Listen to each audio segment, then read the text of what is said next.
Announcement mga idols, another day, another job. Makikita niyo dito mga idol, ay nakalapin na yung water supply and drain. Dahil maglalagay tayo dito ng minibar na mayroon siyang sink dito sa corner na ito. So ang gagawin natin dito mga idol ay L-shape siya na may lower and higher countertop. Dalawang countertop, dalawang level. Sa sink level at saka may higher countertop siya, pero L-shape. So mga idol, ito naman ay sarili kong idea at ako mismo ang gagawa ng cabinet.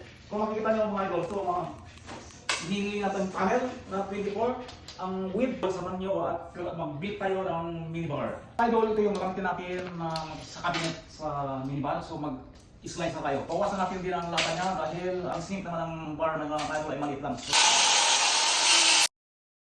So, idol, na prepare natin ang materials natin sa cabinet. So ang dalawang cabinet ang gagawin natin, isang blind corner at saka isang maliit na cabinet. So 18 inches at saka 48 inches na blind corner. Masimulin na natin mga idol. First, gagawin natin muna ng nails bago i-screw.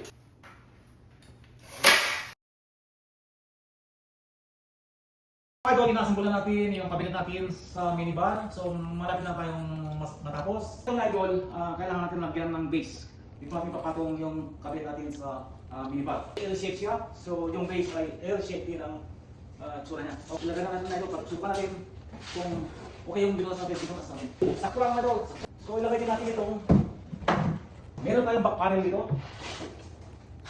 May counter top pa tayo dito. May overlap dito, may overlap din doon, pero mas malaki overlap dito. Pero mataas masyado.